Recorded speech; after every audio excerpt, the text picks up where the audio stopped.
Donc ici, je vais attribuer un nouveau nom à notre utilisateur. Et pour le faire, je dois appeler les champs qui sont présents dans la base de données ici. Donc le ID, ça s'incrémente automatiquement, donc on n'en a pas besoin.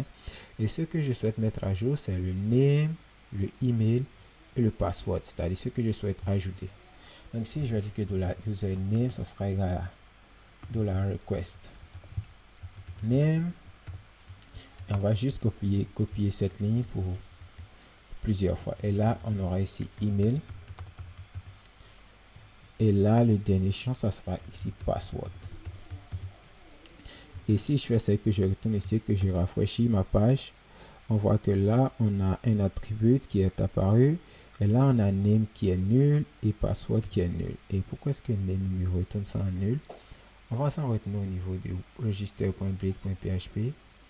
Et ici, la value, c'est email. Et le nom ici, c'est nom. Donc là, on a nom, email, password. Et là, c'est $request nom. Et si on rafraîchit à nouveau, on clique ici sur attribut, on voit bel et bien qu'on récupère ici le attribut qui est name et ici le email. Et pour le mot de passe, ça sera password. Et on va rafraîchir une dernière fois. Et ici, on voit que le mot de passe est bel et bien AZERTY. Et ce qu'on va faire ici, si on souhaite sauvegarder cet article-là, on a juste appelé ici $user. Et ici, on va juste appeler la méthode save qu'on avait utilisée pour la mise à jour. Et ici, puisqu'on n'a pas passé ici d'article de paramètres, il va juste ici faire un nouvel ajout. Et ensuite, on va faire un return redirect.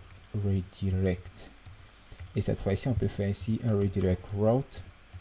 Et là, ça sera accueil. On va le rediriger sur la route accueil. Donc, on va voir la route accueil si elle est définie. Oui, elle est définie. Donc, ici, on va rédiger sur la route accueil avec un message de succès.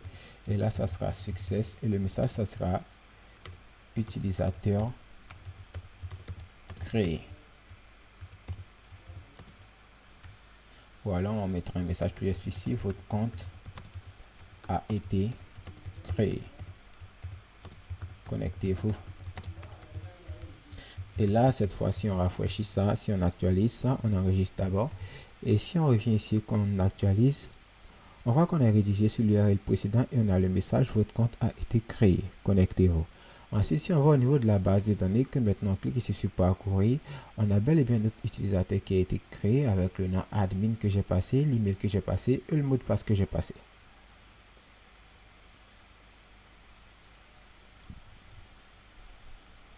Bien vrai que la création de l'utilisateur se soit bel et bien effectuée, on remarque ici qu'on a fait quelque chose, qu'on a fait une erreur. Lorsqu'on stocke les données de l'utilisateur qui va plutôt s'authentifier, se connecter avec notre application, il va falloir à chaque fois ici qu'on puisse crypter le mot de passe. Et là, on voit que là, le mot de passe, on l'a saisi en texte plein. On ne l'a pas crypté, on a juste mis ici un mot de passe simple.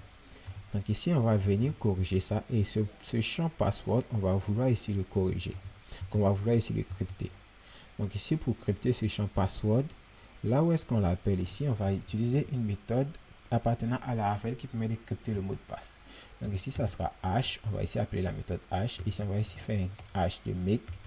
Et à l'intérieur de ce make, on va mettre la chaîne de caractères qu'on souhaite crypter. Et dans mon cas, c'est le $request password. Et cette fois-ci, je retourne au niveau de mon projet et encore, j'essaie de créer un nouvel utilisateur. Ici, je vais l'appeler admin2. Et là, ça sera admin2@gmail.com. Et là, pour le mot de passe, on va prendre le même AZERTY. Et si je clique maintenant sur inscription, je vois que je suis redirigé sur l'URL précédent avec votre compte a été créé. Vous pouvez connectez-vous. Et au niveau de la base de données, si je rafraîchis maintenant, je vois que là, le mot de passe a été crypté. Et si quelqu'un a accès plus tard à notre base de données, il ne pourra pas deviner que ce mot de passe qui a été crypté là correspond à AZERTY.